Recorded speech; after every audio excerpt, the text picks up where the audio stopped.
Welcome to Supporting Infant Toddler Social Emotional Health in the Post-COVID Era, an inclusion collaborative presentation by myself, Crystal McClendon-Gourdine, along with Dr. Tracy Epps and Darius Brown.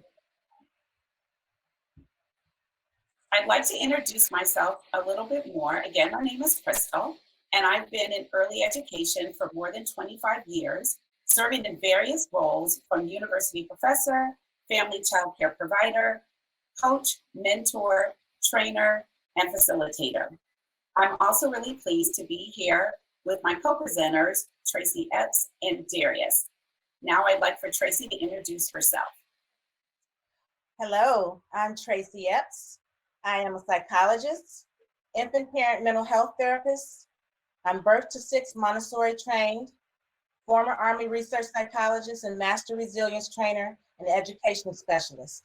I'm the mother of 3, 1 adult and 2 toddlers. Darius? Hello, everybody.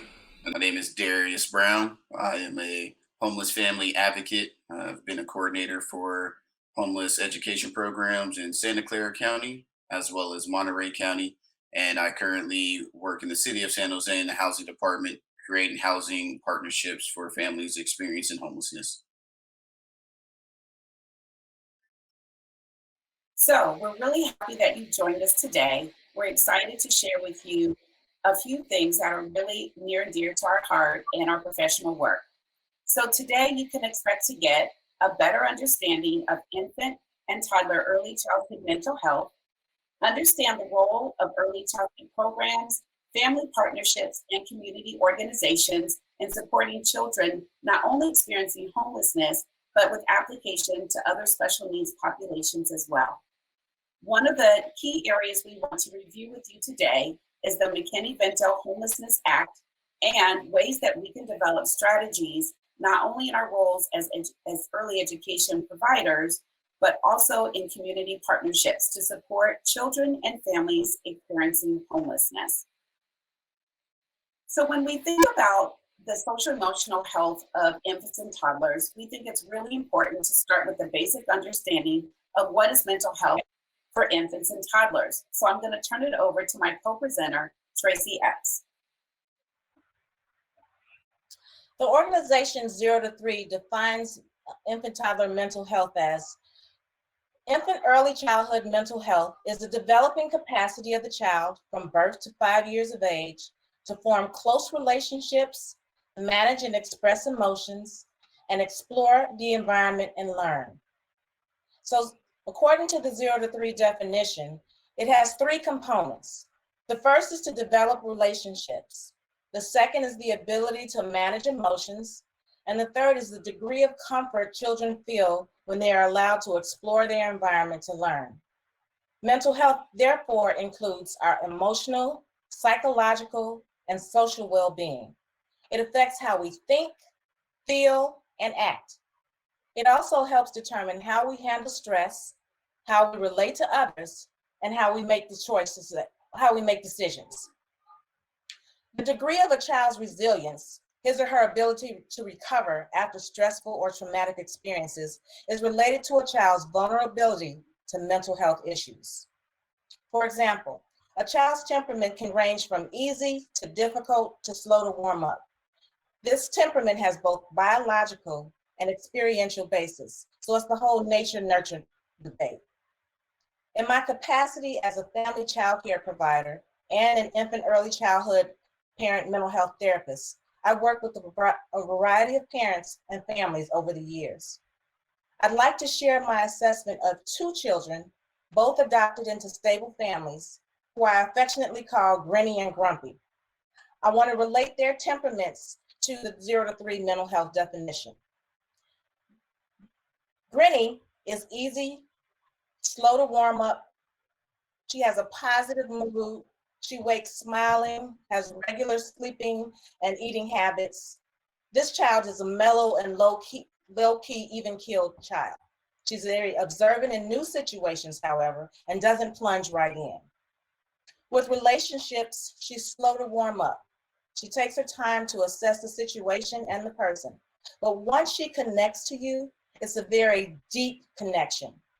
She's securely attached. She wants to be with her primary caregiver. She's cooperative and flexible.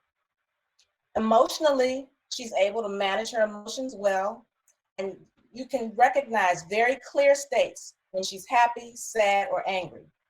And when she is upset, she's very easily regulated. She demonstrates a very secure attachment. So she's very comfortable exploring her environment. She's interested and explores easily. This child was adopted. Very early in her biological mother's pregnancy, her mother made her adoption plan. So she characterized her pregnancy as normal and uneventful, a relatively positive intrauterine experience.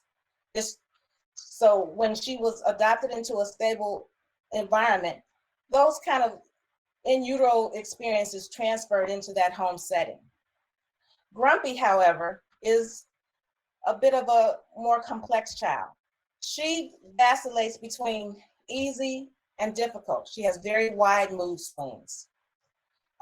She has her go-to disposition, though, is negative and cranky. She wakes crying, is a picky eater, sleep is a challenge. She can be very intense, loud and boisterous, high energy, and tends to dive into new situations without much initial assessment. She goes to new people relatively easily, but her relationships tend to be more shallow and agenda driven, meaning that she goes to whoever is going to get her what she needs. She's loud, boisterous, high energy, and tends to dive into new situations. As far as relationships goes, she approaches people easily. As far as her emotions go, she's easily triggered and dysregulated. She can be very sensitive and difficult to soothe. And when she's not able to get what she wants, she acts out and struggles to communicate her needs. This child needs a lot of support in managing her emotions. However, because of her outgoing temperament, she's able to explore with relative ease. Now, Grumpy's biological mom suffers from PTSD, anxiety, depression, and fibromyalgia. She recounts that her pregnancy was extremely difficult. She was in both physical and emotional pain. And this negative intrauterine experience can somehow be seen in Grumpy's disposition. These two children had very different experiences before birth, which arguably contributed to their very different temperaments. Even in the same stressful situations, Granny is more likely to take things in stride and recover quickly, whereas Grumpy is more inclined to fall apart and experience quite a bit of difficulty regulating her emotions. In this example, Grumpy is much less resilient and much more likely to be vulnerable to mental health challenges, possibly well into adulthood. Let me share a few startling statistics about a fairly common mental health issue affecting children.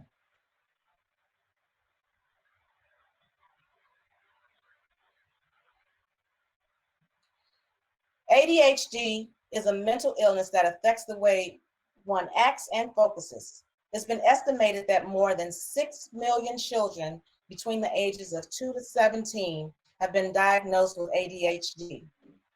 Of those 6 million, more than 388,000 children between the ages of 2 to 5 have been diagnosed. ADHD is becoming increasingly more prevalent and is now commonly diagnosed in children as young as 2. Boys are more likely than girls to be diagnosed. ADHD is what I call a gateway disorder.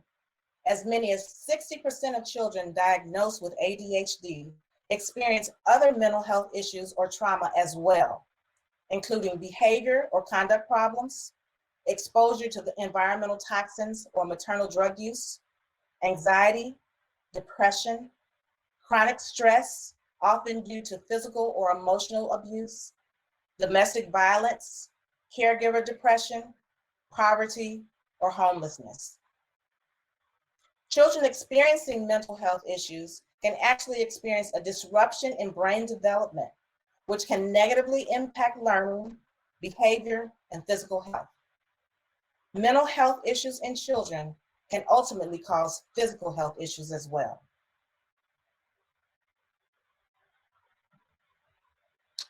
The term vicarious trauma is a clinical term that's used to describe the impact on counselors or social workers, psychologists, or other mental health helping professionals who listen to patients recount their traumatic experiences. Over time, these negative experiences manifest in negative outcomes for the providers themselves. Now, we liken that term to children by saying that the impact of repeated exposure to other people's trauma, which happens over time, has a cumulative negative effect on children. And by that we mean it can be passed down from parent to parent, from generation to generation. For instance, the impact of slavery or negative parenting styles. You see cycles repeating themselves over and over. Or even the trauma that 9/11 survivors have is manifested in their children. It can result in increased mood and anxiety disorders, and can actually physically alter a child's DNA and body functions. The effects of any early childhood trauma can last a lifetime. So there is a myth about the resilient child.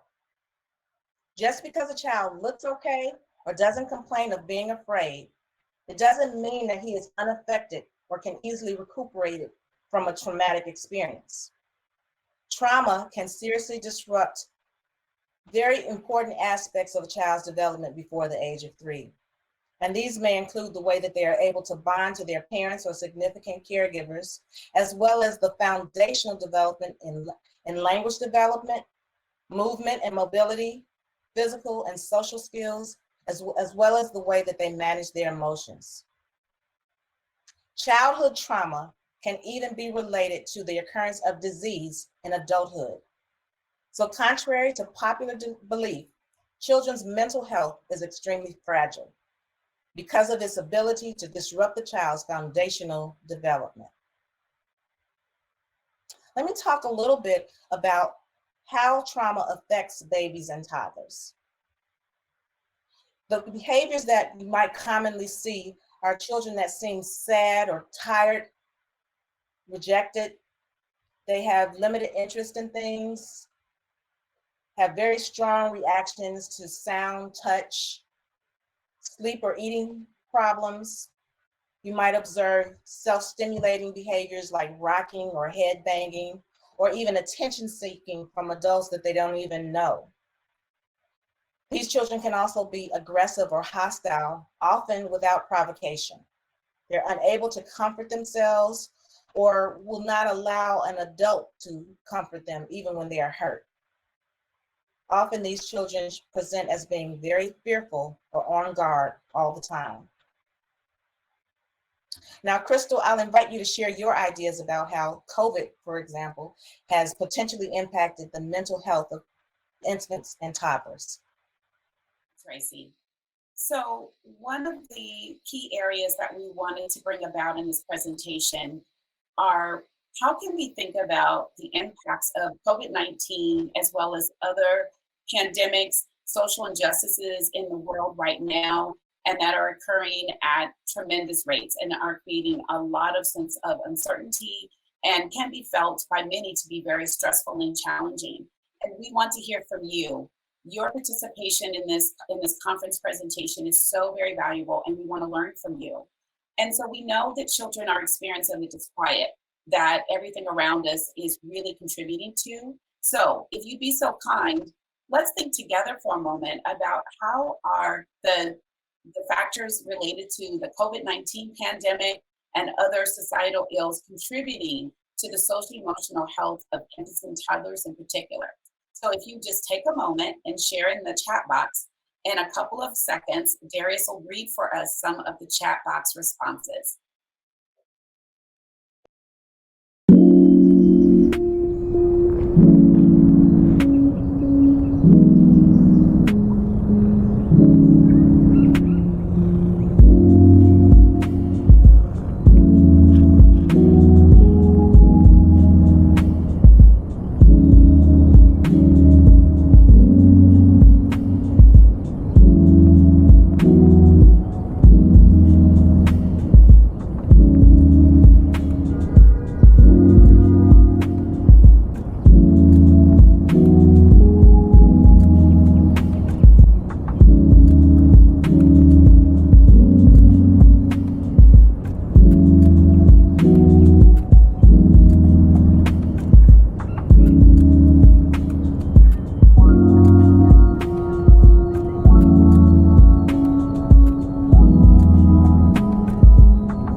thank you everybody for sharing some of these responses. I'm gonna just briefly go over a few of them.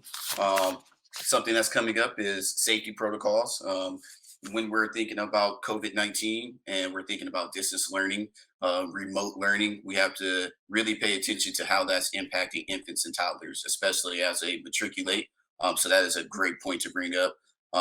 Technology, being the main source of connection. How are infants and toddlers, especially ones that are experiencing homelessness, how are they utilizing, how are they accessing technology? Is there Wi-Fi in the house? I know the County Office of Education in Santa Clara County has a great partnership throughout the county with providing laptops and technology devices to children and youth who are experiencing homelessness, as well as foster students. Stress, stress is actually a big one right now. And, it's not just the stress that parents are going through, it's also the stress that's vicariously being put on to infants and toddlers and children and youth. We have to think, how is this COVID-19 pandemic really impacting children and youth as well as the parents, right? And then we are putting education on top of that. And we really want to, as providers, we want to make sure these families and infants and toddlers have supports in place so they can, get through this situation. Because, as their stably housed peers have that environment where they can learn and it's facilitating learning. Some of the infants and toddlers who are experiencing homelessness do not have the environment. So we have to be forward looking and planning as to what is going to be good, what's a good resource for these families. Can't get to all of them, but please continue to put your responses in, and we'll definitely try to respond to some of them. Thank you so much. So thank you guys for sharing in the chat box some of the ways that you feel the mental and social emotional health of infants and toddlers, children and families are experienced differently because of COVID-19. I wanted to bring to our attention that earlier this year, the United Nations put out a policy brief really looking at just this very thing. How will infants, toddlers, and children of other ages be impacted? And while we know that children are not the face of this pandemic, they are at risk greatly and can really be characterized as the biggest victims in all of this. So while thankfully they haven't directly been impacted and spared from the direct health effects, we realize that the crisis is worldwide and the profound effect really can be lifelong for some children. So because this is a universal crisis, the impact can be varied and different. And we know that we have to think about some of the communities, the special needs communities, other communities that have been marginalized, who are disadvantaged, vulnerable because of poverty, which certainly is a great impact for so many of us. And so we have to think about what will we do to support differently so that we can create a more equitable set of outcomes for infants and toddlers in general.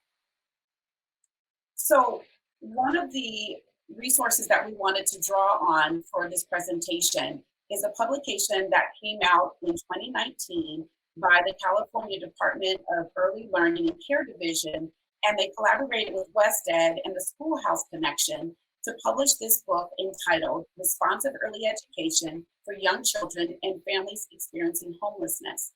And as we think about how do we respond to children with special needs in a variety of ways, one of the characteristics that you see a lot in theory and all throughout literature in early childhood is the importance of culturally responsive practices.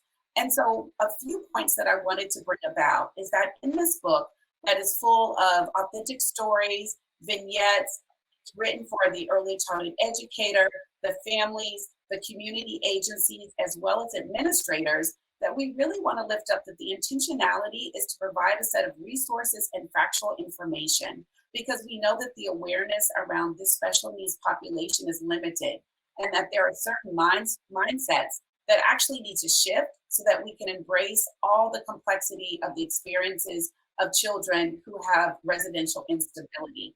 So a couple of points that I wanted to make here is that when we think about families and children that are experiencing homelessness, that we really have to look at the whole humanity of the child and the family, and that we want to identify and lift up everything about that child or family. So person first language, similar to what we find in a lot of inclusion and work done on children with disabilities, that we want to think about their entire experience. And that when we do that, we can avoid the trap of overgeneralizing, stigmatizing, stereotyping, and even in some ways dehumanizing the rich experience.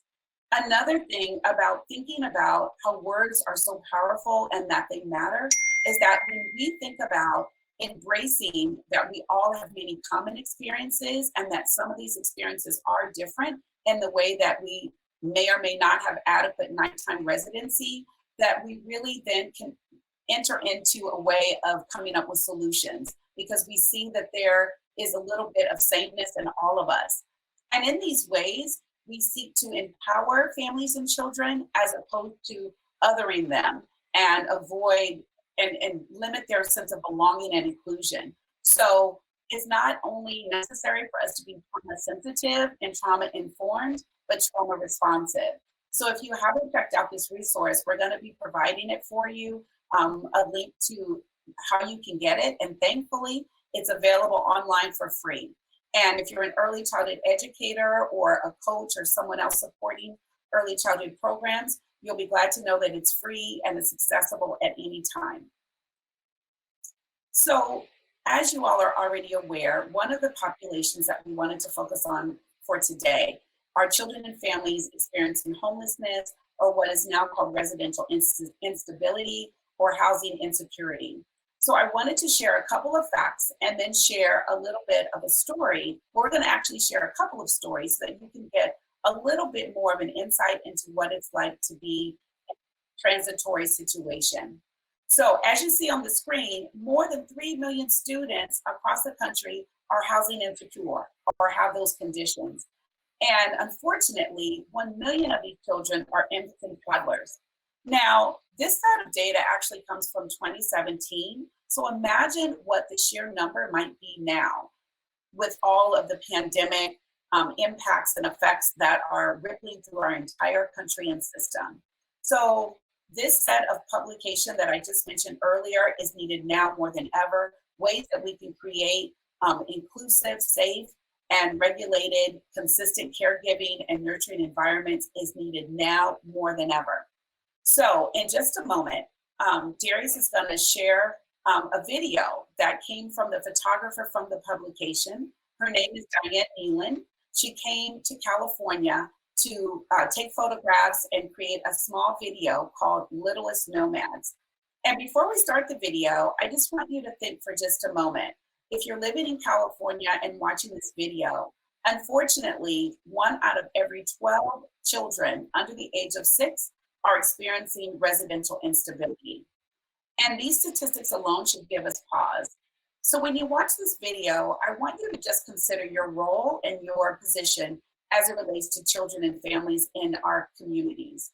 What do we need to know more about? Or what do you have questions about? Sit back and think about how this video increases your awareness and maybe your empathy for these types of situations. And then we'll come back in just a minute and we'll share another real authentic story from that occurred in Santa Clara County. So I'll turn it over to you, Darius.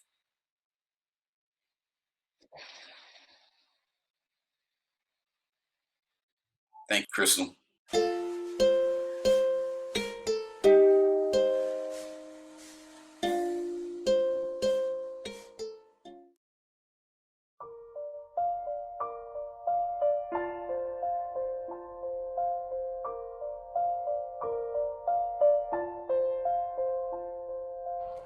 Hundreds of little nomads in America, sleeping in the backs of cars, on floors in welfare offices, or in shelters 5 to a room.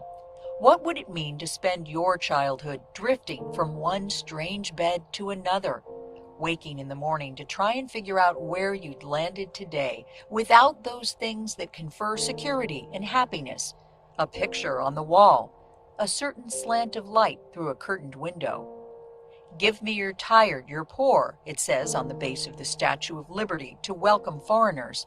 Oh, but they are already here, the small refugees from the ruin of the American dream, even if you cannot see them.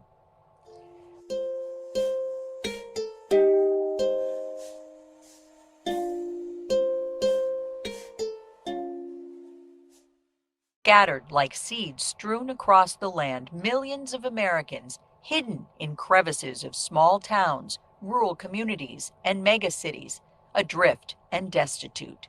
Embarrassed and traumatized, parents fear losing custody of their children if their plight is discovered.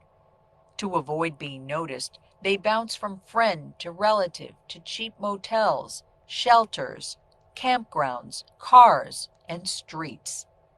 Swaddled in squalor, stability shattered, their family unit rocked by endless catastrophes, these toddlers eventually end up sitting in classrooms overwhelmed by fear, uncertainty, and stress, thwarting chances to achieve classroom success and greatly jeopardizing the odds of graduating from high school, let alone college. Federal demonstration programs confirm that homeless children have greater developmental delays, health issues, and learning problems than other children living in poverty.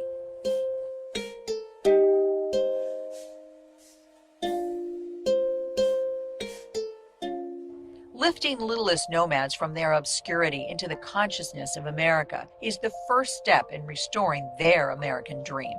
Instead of prodding besieged parents to grab tattered bootstraps, we must collectively cradle and sustain the most vulnerable among us.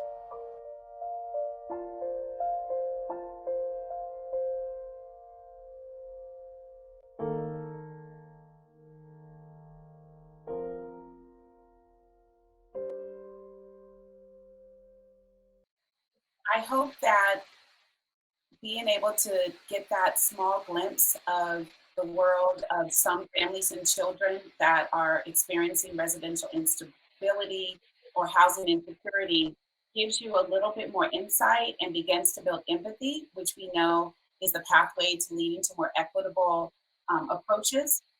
And so now we wanted to really bring it in a little bit closer to home. And so now Darius is going to share an authentic story and invite you to consider a child's overall health and exhibit behaviors and how it's shaped and impacted by factors such as residential instability.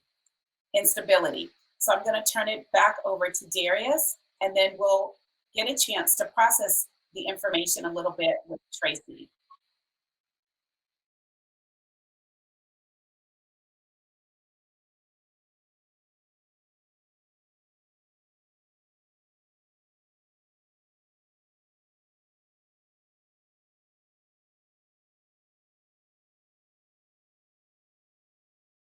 I was in charge of the family shelter program, and this is just one of the many experiences that we wanted to share with you all because it really touches on everything that we're going over today. So this is Jason. Jason was living with his mother and father in the COVID-19 temporary emergency shelter. Jason constantly hit other children while playing with them at the shelter. The staff didn't know why Jason would display these behaviors until an incident took place between his parents. The parents got into a physical altercation in front of staff and other families. As the shelter has a zero tolerance policy, the family was exited from the program. This was a difficult decision for the shelter operator and the city department to make, knowing that the family had no other shelter options. After agreeing to attend parenting classes with the Family Resource Center, the family was able to return to the shelter. This decision was made in the best interest of Jason.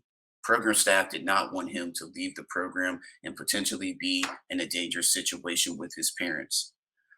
Really understanding that there are so many Jasons across the country and understanding what behaviors infants and toddlers are picking up from parents, from relatives is really important when we think about the development of infant and toddlers. When we put on top of an infant and toddler living in a toxic environment, and we put a traumatic level of poverty on this infant and toddler, we have to think, what does that do to the brain development of this infant and toddler? Jason was a really energetic kid, but we just noticed that he didn't know how to interact with other students. We really recognized, like, man, this kid really has something going on that he has kind of picked up, that he realizes it's okay to hit. It's okay. I can hit in order to get things my way. Um, when we spoke to the parents after the incident occurred between them, it really dawned on us that okay, these parents need some support for themselves because they don't realize the behaviors that they're displaying is actually going into their son, and their son is growing up recognizing that it's okay. I can hit when things aren't going my way or if I'm not happy. And understanding that that vicarious trauma is really present in infants and toddlers, especially the ones that are experiencing homelessness, but in all infants and toddlers is really crucial in understanding what type of resources and supports need to be put in place. My thinking, because I've done work with the McKinney-Vento Assistance Act, which we'll go over in a little bit, my thinking was, okay, how can we support Jason? We don't want to have a program that's going to create an unsheltered situation for this family, especially in the middle of a pandemic. So what I did, I knew which agency I could get in contact that had parental classes and supports. I reached out to one of their case managers and I just said, it'd be great if you can connect with this family because the parents need some support because they're in a situation where things are kind of falling apart right now. And then I talked to my program manager and I, was saying, hey, if we can get the parents to, just agree, can if we could get them to agree to an action plan for their, issues and their behaviors, would it be okay for us to bring them back into the program? Fortunately, my supervisor, she understood. She was like, let's see if they're willing to work with the resource center. But I know it was a wake up call for the parents. I know the parents, we had to exit them and I don't know where they stayed for 2 nights. I know they most likely slept in their car, but just to have a 2-year old, just to lose the access to a warm bed, meals, showers and a laundry facility, I know that shook the parents. And I know they really, realized like, okay, we can't mess up for our son. And I think that's what the important thing is with this story is that, you know, while adults have things going on and, adults are, holding the stress of the times that we're in, the children are carrying that burden as well. And when resources and agencies can work together, can communicate effectively, we can help alleviate that burden that that child is going through. So when we brought the family back, I just want to say they were like the model residents. Like we didn't have any more write ups with the family. We didn't have any more problems with the family, and I think it shows the resiliency not just in the parents but in Jason too, because Jason changed in the way he was interacting with other children when he came back. Like he learned how to wait his turn. He learned how to share the bike, and I don't want to take credit for that because I feel like it was a collective effort of all these agencies working together to really work from the parents, but in working through the parents, we were able to change behaviors in Jason. And that's really, really important when we're thinking about vicarious trauma and the resiliency of infants and toddlers. And now I'll hand it over to Tracy to speak a little bit about the experiences of parents.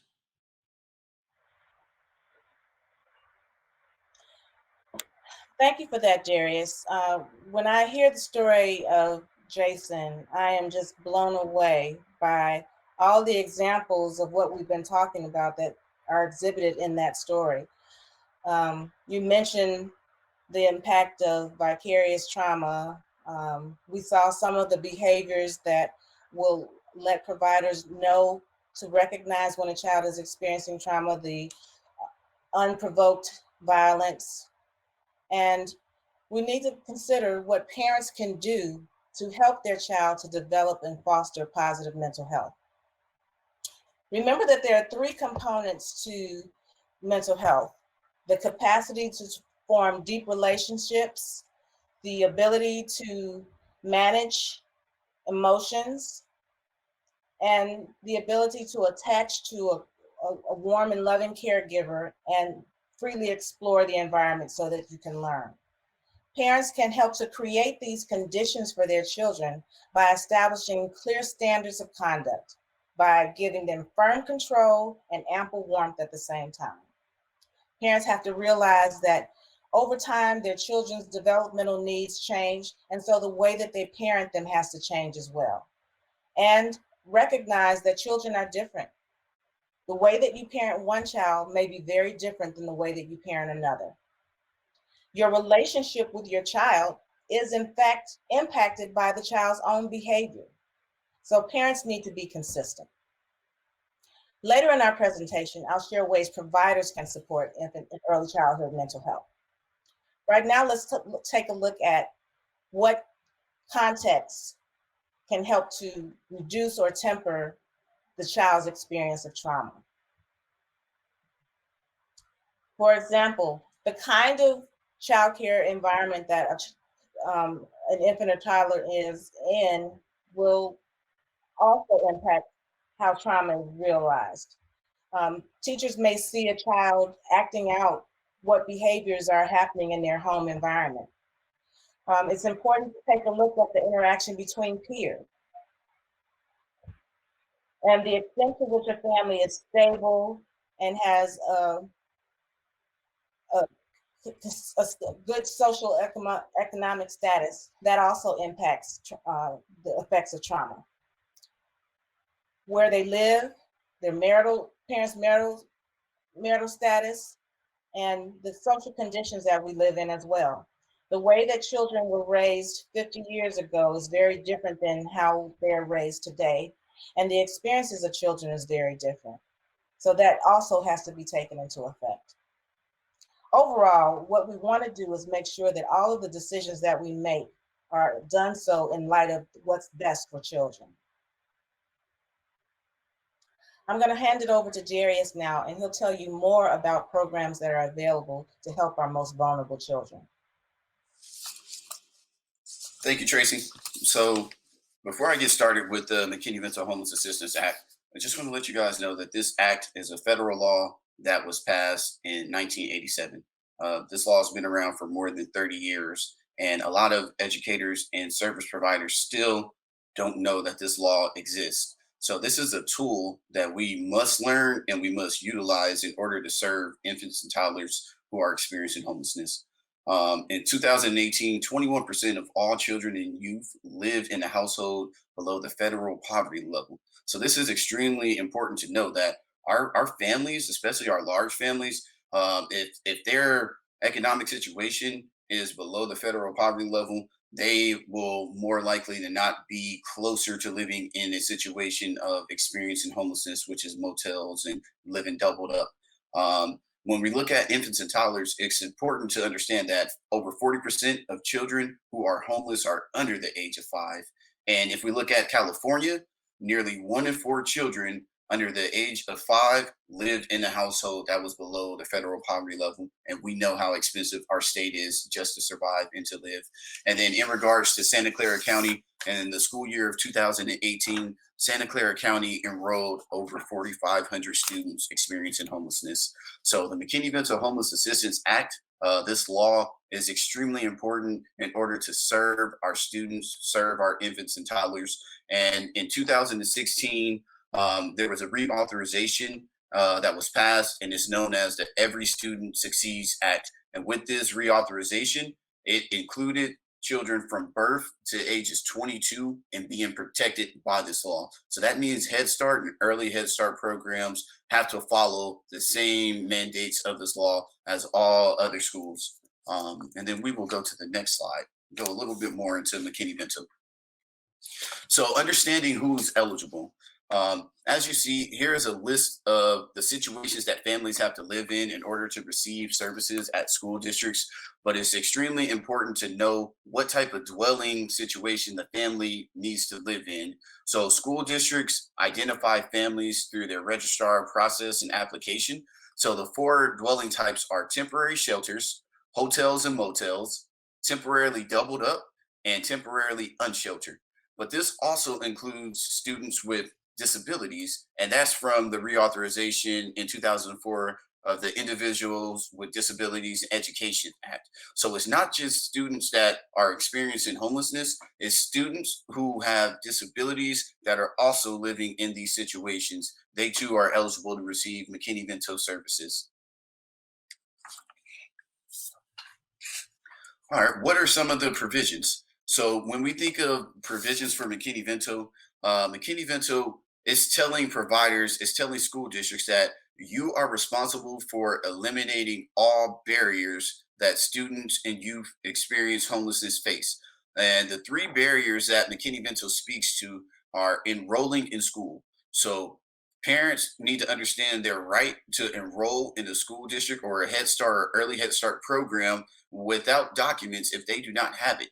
That is a provision within this federal law. So if you don't have, residency documents, you still can enroll your child, and it's up to that school district, that education provider, to provide the support to the family to get those documents. So enrollment and then attendance. How does that infant or toddler get to the program? Schools and programs, education programs, need to make sure that there is a plan for transportation to get that baby, get that toddler to the program. And typically what we have used in the past, we have had transportation MOUs with an organization like Kids Cab. It's like a ride sharing company for children, just like Uber or Lyft. And then the last one is academic success. Once we got the enrollment taken care of and we have the attendance taken care of, it's important to understand that there might be some underlying issues going on with this child because they're living in a traumatic situation.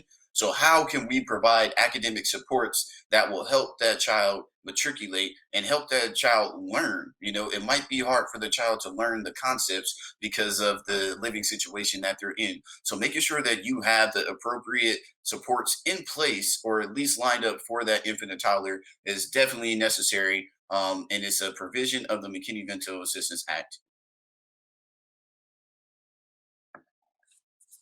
Okay. Enrollment and identification strategies. So just sticking with infant and toddlers, I want to speak of the Head Start and early Head Start programs. So this is the biggest mandate in McKinney-Vento. As you see, the Code of Federal Regulations, it requires Head Start and early Head Start programs to reserve any vacancy slot in their programs for a minimum of 30 days and a maximum of 90 days for infants and toddlers who are experiencing homelessness. That is critical in order to get supports to infants and toddlers who are experiencing homelessness, because as we know, those programs fill up so quick. So if we come across a parent that says we're in a motel or we're in our RV or car, but I want to have my infant in a program and that slot is not available, that child's not going to be enrolled in a program for that year. So it's up to us as educators and providers to make sure that we know this law and we're following it to the T, and that we at least have slots reserved for these families. Another key thing with enrollment and identification strategies, if you guys are in a certain school district, I would encourage you to just type in McKinney-Vento liaison with your school district's name and grab that contact's information. So by federal law, every school district and education program has to appoint a McKinney-Vento liaison. And that McKinney-Vento liaison is responsible for basically being the case manager and providing the assistance to families and infants and toddlers. So please look up McKinney-Vento. Please check out the Code of Federal Regulations, which is listed right there, because this is our tool. This is our tool, and this is our way to really support families. Another important thing is to understand in our role, especially being mandated reporters, sometimes we have to be mindful of what situation we could potentially be putting the family in. So homelessness is not abuse or neglect, and it's not reportable. Lack of housing alone is not legal grounds to remove a child from a family. So thankfully, our state in California, they passed a bill, which is Assembly Bill 652. Please look that bill up and read through it. It is the Child Abuse and Neglect Reporting Act. This bill simply states that a family is not deemed reportable to CPS or Department of Family Children Services just on the basis of homelessness. So, as a provider and an educator, if we see a child or infant or toddler in disheveled clothing or sleeping all the time in a classroom, we should talk first with the parent to see what the situation is at home and to see if there are any resources that we can connect them to, that we can do a warm handoff to before we just file a CPS report and then create more trauma for the parent and more trauma for that toddler. So AB 652, please look that up.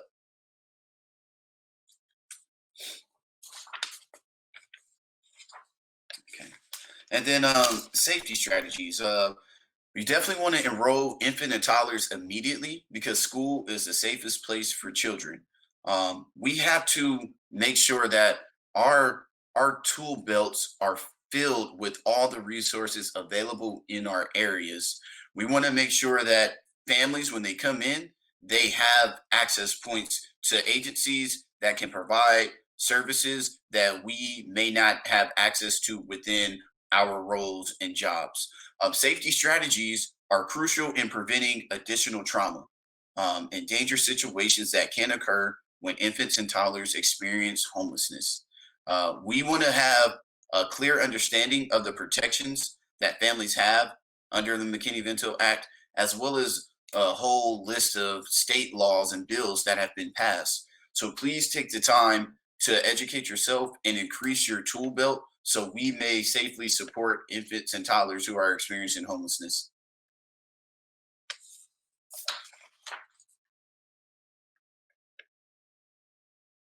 I don't know about you, but if I was sitting as a participant right now, I would be thinking, wow, there are tremendous opportunities for me as an early childhood educator to engage in learning more about this special population and to think about my mindset and just really think about where I can do more to be more cognizant and do more to develop empathy. And because I've worked in Santa Clara County for a long time with First Five as a coach, I know the high quality care environments that exist within the school districts and private settings and other public entities.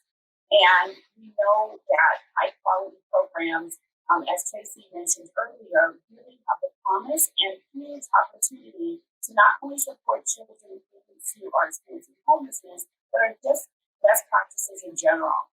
And so again, the publication I referred to earlier is such a huge resource. And so there are no surprises here. We know that to create powerful, consistent, safe environments for children begins with those basic needs. And we know for infants and toddlers that protection and belonging are so critical. And we talked about attachment and attunement, relationships, the ability to be able to explore and to understand and regulate your emotions. All of that begins with our climate as well as ourselves. So when we think about the caregiver's role, the caregiver and the environment and the materials, all work hand in hand. And so we're thinking about those basic needs that exist in the classroom, and those basic needs, how are they being met? For example, are there places in the classroom where children can rest for longer periods and have safe places to be able to eat if it's off schedule, or to, again, take a nap if maybe they haven't had adequate nighttime residency? Are the bathrooms set up so that there are other self-care materials involved? Are the caregivers themselves being supported so that they are able to show up for the important emotional climate that should exist for all children? And we know that when caregivers are supported and have self-care practices in place, that they are able to help manage and to sustain and promote positive environments for children. Above and beyond everything else, we should be adopting an equity approach and lens.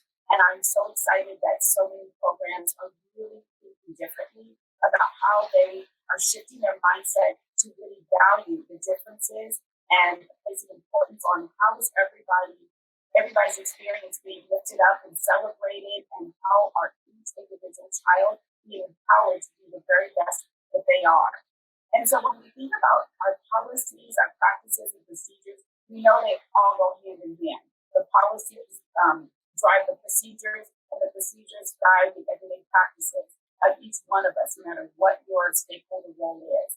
And so let's think for a moment related to McKinney-Vento.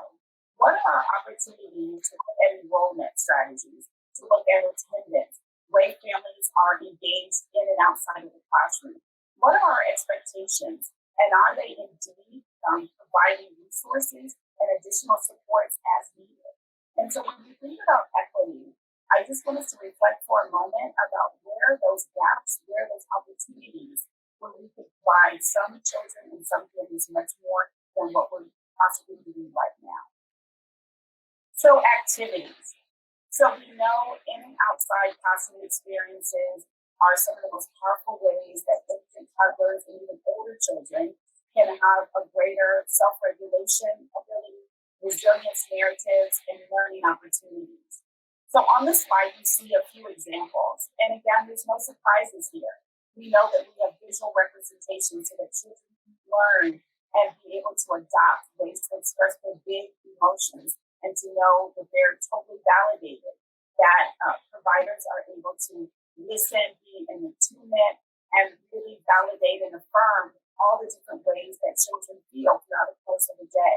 We know that they need opportunities to be alone, maybe like the bottom image where the little boy is able to read a book in an enclosed space, because we know research on resilience really reminds us that children need to be able to feel a sense of agency and a sense of choice and control. And some of those elements are not present, especially if you are experiencing homelessness or residential instability. They need opportunities to move their bodies and to have ways to understand breathing techniques and all those mindful practices that we see in so many of our training opportunities these days. They need access to sensory materials, water and Play-Doh and things with different textures and all those amazing opportunities that we find in many formal settings. And we also want to be able to offer them throughout other community entities as well. So some of the practices that we think about that are just good in general, and when we think about Jason's story, might be a part of his parents' educational endeavors in terms of training and workshops. We know that when we surround children with nurturing environments and relationships, that we allow them to move at their own pace, that we surround them with lots of smiles and hugs and whatever it is that is in an attunement with the children. Maybe they enjoy having physical touch, maybe they don't, but we're spending that time observing, seeking information, and always allowing the child to lead and direct us. When we see that they're expressing emotions, that they're having a hard time regulating, that we're there to comfort them and to soothe them and to meet their needs in a time-sensitive way immediately. And that, as Tracy mentioned earlier, that we learn appropriate developmental stages and that we offer appropriate types of support. And again, I cannot say enough that in this day and time, caregivers also need so much more than we ever needed before because of all the ways we have to show up differently to support the families. So recognizing your own early signs of mental stress, mental fatigue, maybe even burnout is so important, and to have ways to be able to take care of yourself and to ask for help when you need it. And so with that, we know that that was just a very kind of surface level reminder and a nod to some of the best practices in childhood development. What we also wanted to think about is how we can work together in our communities, how we can see each other as a resource to support families, like we saw in the story with Jason. So we're going to spend a couple of moments just thinking about what does it look like for us to all be working together for all types of special needs populations. And Darius is going to share with us a few ways that he has been able to experience these kinds of interagency collaborations. So I'll turn it back over to you, Darius. Thank you, Crystal. It is really important that we understand interagency collaboration, especially with having positive outcomes. In order for infants and toddlers and families to have positive outcomes, we have to outreach. If we don't outreach and identify families, infants, and toddlers then these laws don't matter. The laws will not make an impact if we don't start with outreach and identification. Things that Santa Clara County is fortunate enough to have are programs like the Service Providers Network. Please look up the Service Providers Network, Santa Clara County. It is a list of agencies across sectors, from education to health, to housing, of course, to food services.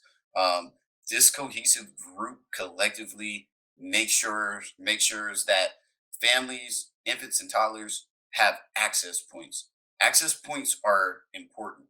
Without access points, families and infants and toddlers will not receive services. So, in your role, you should be asking yourself, what is the access point? How can families receive this information about my program? If you don't know your access point, I would encourage you to create a plan with your team and create some type of communication plan that includes an access point. Because if families can't find information about your programs, then how will they receive support and services? Some things that have happened, and I can talk about an experience just today. I had a school district rep reach out to me about a parent. I said, "What's the parent's name?" And then she told me the parent's name, and I said, "You know what? I'm working with this parent right now." That is the collaboration that we should have. Our families and these infants and toddlers should be touching everyone's program, because if we have resources available, these parents need to receive them directly. And that's the biggest thing with understanding partnership. It really takes a village to make sure that these families and these children are pulled out of this cycle of traumatic poverty. We want to do everything in our roles and in our jobs that we can to provide this support. Other barriers that have come up in the past is immunization. Immunization being a part of enrolling. Another program in Santa Clara County that I have used is the Santa Clara County Immunization Program. This program has their own case managers available to provide the actual laws and information to parents and to educators, so they understand what is actually needed just to enroll a child. And in Santa Clara County, you can enroll a child without immunization records for up to 45 days. But we have to know that. We have to know this information. We have to search this information out. And like I said earlier, we have to add it to our toolbox.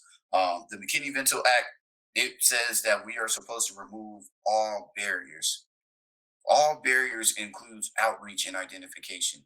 In order for us to outreach and identify families, we have to have connections. So a big thing that I use in my past is going to all agencies and talking and grabbing the resources, grabbing the pamphlets, and creating my own stack of resources that I can give and share directly with parents. Because we never know what the situation is, what situation a family is going to walk through your doors and have, right? We don't know what everybody's situation is. And I can say that every situation of homelessness is not the same. It is different and unique to each individual household. So having as many resources as possible is key, and making sure that infants and toddlers and children and youth that are experiencing homelessness are served and have the ability to achieve academic success throughout education.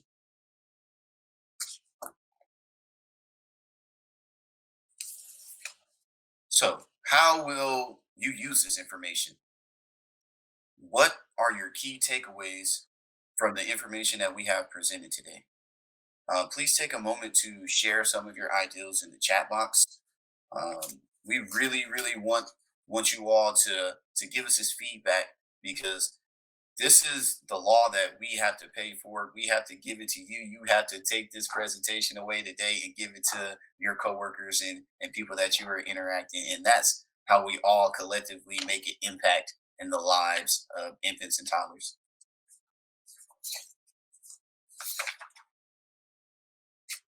All right. Here are some resources that we wanted to share with you all. Please take a moment to jot down these links to these websites. These agencies are filled with information that we have covered today in this presentation, as well as links to other resources that might be appropriate for your role in serving families and infants and toddlers. So please take a moment to capture these links, and yeah, if when you have time, just visit and click around.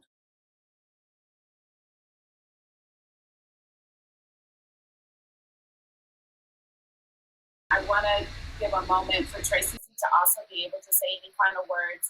These are the ways that you can contact any of us. We are really pleased and so excited to be here with you all today. And I just hope that you all have been able to take away bits of information that were important for you when you decided to join us today. And Tracy, I will leave it up to you. I think Darius said it all. Thank you for joining us.